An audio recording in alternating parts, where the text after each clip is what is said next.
Ladies and gentlemen, welcome. Like Jean mentioned, I prompted her earlier to make sure everyone had your checkbooks ready, and thanks for that intro, Jean.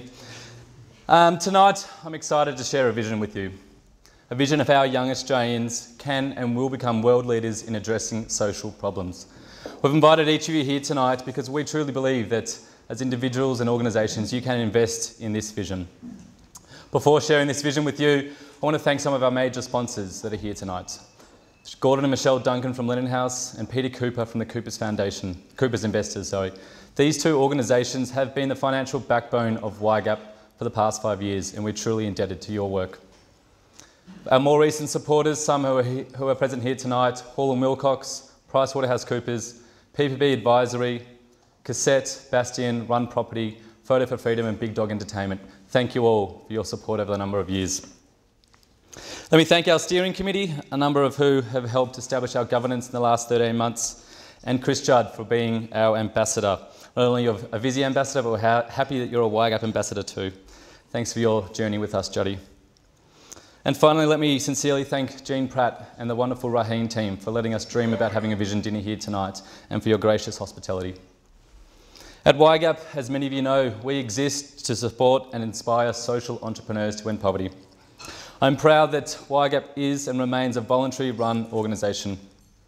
We are uniquely placed to provide tangible opportunities for young Australians to connect to global issues across Australia, Africa and Asia. We remain focused on a model of investing in future leaders through youth education and youth leadership. To us, a social entrepreneur is a change maker. Someone willing to wake up each and every day wanting to make the world a better place. Someone willing to invest their time, energy and resources into making the world a better place than what they found it. Now, I'm well aware that I need to be brief with this introduction. I am the only thing standing between you and your entree. As a result, I'm going to offer you a compromise. In the next few minutes, I want to introduce and outline the stories of 3 social entrepreneurs that our supporters have helped inspire. After that, we'll enjoy our entrees and I'll return back to talk about some of YGAP's project successes and, of course, a vision for the future. The first social entrepreneur and person I want to talk about is David Mumbawe. In 1994, at the age of 12 years old, David, along with his immediate family, escaped Rwanda's genocide, fleeing to a Congolese refugee camp. His grandfather, uncle and other relatives were less fortunate and died in the horror. After migrating to Kenya, education has become an opportunity for David to succeed. He has pursued 2 masters in the US and now is completing his PhD here in Australia. By virtue of meeting YGAP volunteers in 2008, David was inspired to return back to Rwanda to start an organisation called Senejo. Senejo focused on empowering and educating young people. The first school that YGAP was happy to help sponsor with Senejo is Nenyo Primary, a school 1 hour south of the capital Kigali in the rolling Rwandan hills. His grandfather founded the school in 1954, but was killed on site during the genocide. Because of supporters like Lennon House and Cooper Investors, we have been able to support David's vision in the past 3 years. This vision is fulfilling his grandfather's dreams to have the whole village educated. Encouragingly, Michelle Duncan from Lennon House will be visiting our Senejo project in Nenyo later this year, whilst going to David's wedding. I'm also very pleased to inform you that David is here tonight, and I welcome you, David.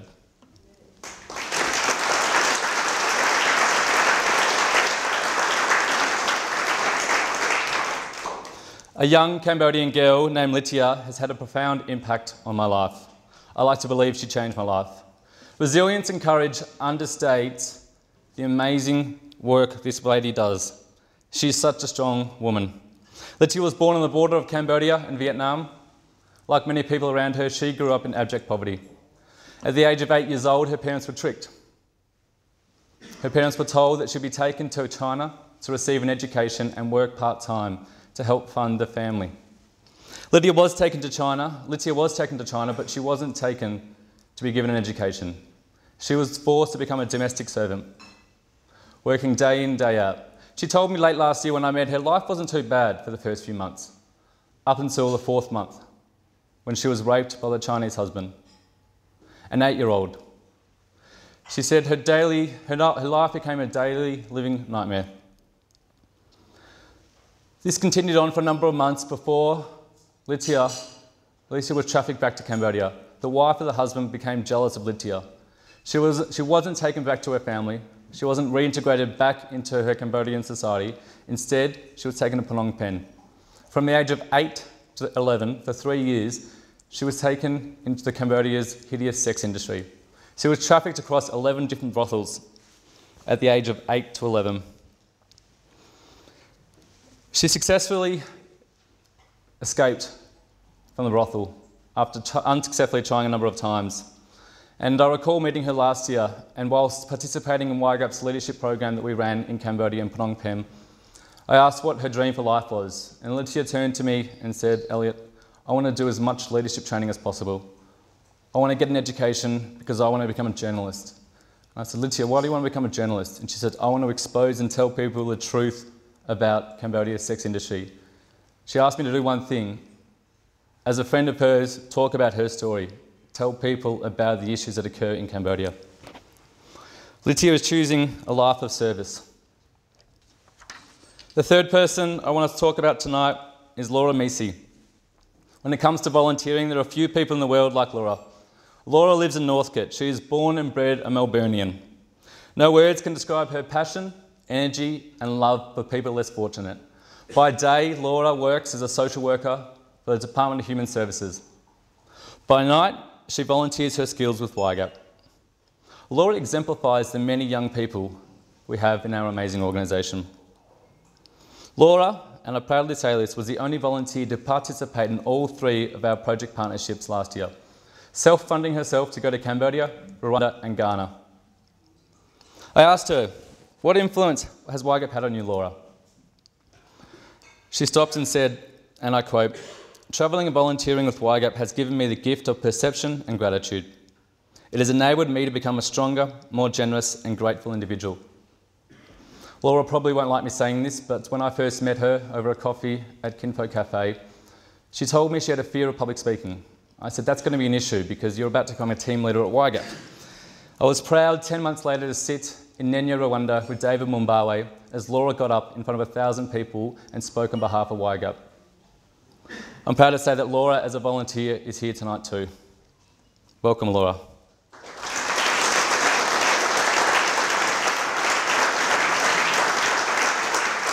Before we enjoy our entrees, let me say that David, Lytia and Laura are 3 social entrepreneurs that YGAP and our supporters have invested in to inspire to help end poverty. With your support here tonight, we aim to reach and impact the lives of 100,000 young people just like David, Lytia and Laura over the next 5 years. I trust you'll enjoy your entrees.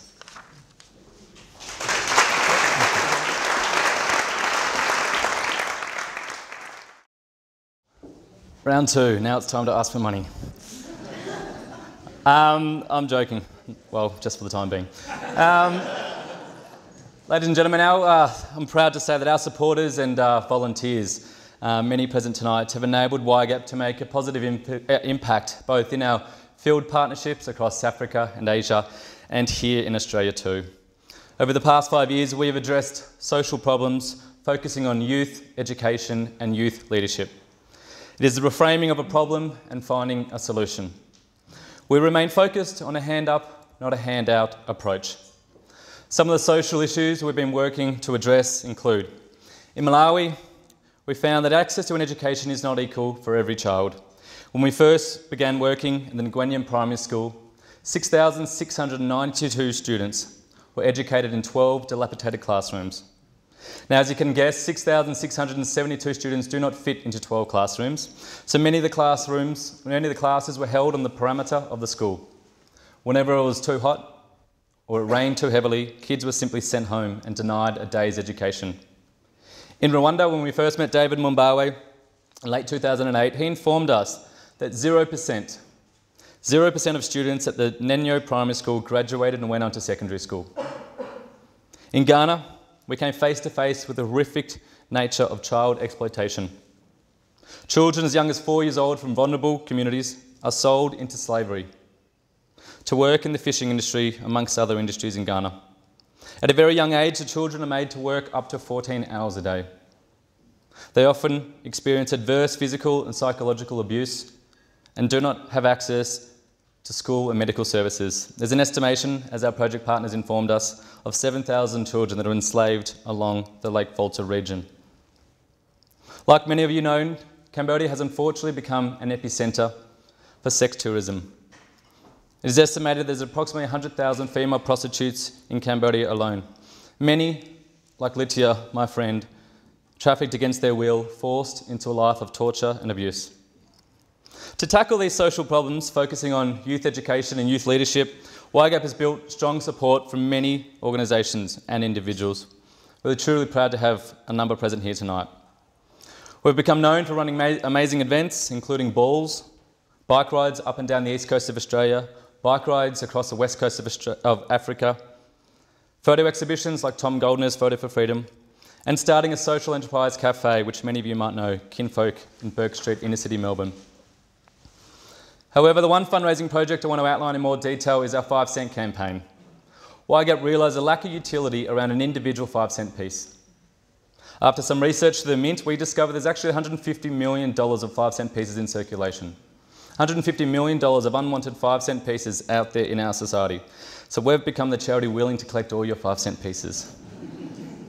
In our first year running the campaign, we gathered $1.5 million of gifts in kind donations in less than 2 months. We reached 11.3 million Australians through the campaign, and we achieved our objective of collecting 1 million 5 cent pieces. In addition to collecting the $150 million of 5 cent pieces in circulation, the pipeline for growth for this campaign is engaging with organisations like yours to donate 5 cents per product and service sold in the month of May. By putting an innovative twist on fundraising, we're very proud that we've managed to fundraise just short of $900,000 in the past 5 years. Of this, we've incurred a 9% administration costs and are proud that for every dollar we spend on fundraising, we generate $3.20 in return. Throughout this process, as I mentioned, we've remained a volunteer organisation. Every manager and steering committee member on your table tonight is a volunteer. Personally, I've been leading the organisation for 5 years as a volunteer. Some may say that's 5 years too long. I'm looking at you, Elby. What's most impressive about the fundraising projects and the delivery of our social services is it's always off a minimal budget. We cultivate the energy and enthusiasm of young Australians willing to wake up every single day to try and change the world. Such tremendous support has enabled us to find solutions. Our solutions remain focused on a hand up, not a handout. We practice this in both our fundraising projects and social enterprises here in Australia and in our project partnerships around the world. It's enabled us to achieve the following. In Malawi, building 4 additional classrooms in the Gwenyan Primary School, increasing the school's facilities by 33%. In Rwanda, by building 8 additional classrooms and investing in teacher training programs with our project partner Senajo, we've been able to increase the education level from 0%, the graduation rate from 0% right through to 94%. In Ghana, we've been helped by our project partners to rescue 38 children from slavery. 38 children coming out of the dire fishing industry. We've provided funding for 12 additional classrooms and started various social enterprises in the sending communities to help mitigate more children being trafficked into Ghana's fishing industries. In Cambodia, we launched a leadership program, like I mentioned, late last year. We work with 17 former victims, aged 17 to 28, coming out of Cambodia's hideous sex industry. Each of these young women are now role models and carers for other women who have experienced similar trauma. But importantly in Australia too, our work has transformed and changed the lives of many Australians, mine included. To date, YGAP has engaged over 10,000 young Australians through our campaigns and fundraising initiatives. We presently have 200 active social entrepreneurs that invest anywhere from 8 to 20 hours a week on their YGAP work. To me, what's more important than any of the statistics is the fact that we're engaging a generation of young people who otherwise wouldn't be connected to social justice. We offer hundreds of opportunities to people from all walks of life. Our volunteers stretch from tradespeople to interior designers, to social workers, to uni students, to teachers, to nurses, to boring accountants like myself. Ladies and gentlemen, what we are asking for here tonight is a kickstart. We're requesting a hand up, not a handout. We do not aim to become entirely reliant on supporters like yourself. In the next few years, we believe we can launch our own micro-social enterprises to help sustain our project partnerships around the world. The next in the pipeline is Feast of Merit. Feast of Merit is a convivial dining experience in the heart of Melbourne, to be opened in May this year. Feast of Merit, the name stems from my father's book. He visited Nagaland in northeast India a few years ago, and whilst walking through the town, noticed a man wearing a golden cloak. Quite intrigued by this man wearing a golden cloak, he turned to the community leader and asked, "What does this represent?" The community leader was quick to say he's been through the Feast of Merit, going on to explain whenever you become the richest person in town, whenever you acquire a certain position of wealth, there's a convention that you would liquidate all your assets. Sell everything you own, you put a feast on for all the poor and disadvantaged people in town. That feast is a 2 to 4 week process. After that, you become the poorest person in town and start all over again. The community leader then turned to Dad and said, "Do you not have this in Australia?" Dad looked at him and said, no, we don't. Ladies and gentlemen, for anyone willing to go further than a donation tonight, we are happy to liquidate your assets for YGAP. We can put a Feast of Merit on for you that can rival the Raheen hospitality. You may ask why we're investing our time and energy into social enterprises. Well, we strongly believe that a commercial approach can solve social problems. Many people of our generation are looking for jobs that fulfil a purpose. No doubt profit makes our society function, but it's purpose that makes our society matter. Our vision. In the next 5 years, we have a very clear vision. We aim to reach, impact and change the lives of 100,000 young people. To achieve this, we believe we need to educate a generation of social entrepreneurs willing to invest in a hand-up, not a handout approach. By continuing to support and focus on youth education and youth leadership across Australia, Asia and Africa, your support will help us reach 100,000 people.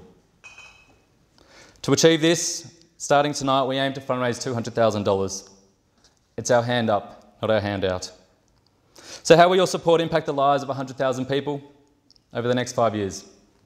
In Rwanda, in addition to building new classrooms in schools like Nenyo, your support will support YGAP and Tenajo to train 20,000 teachers in rural Rwanda.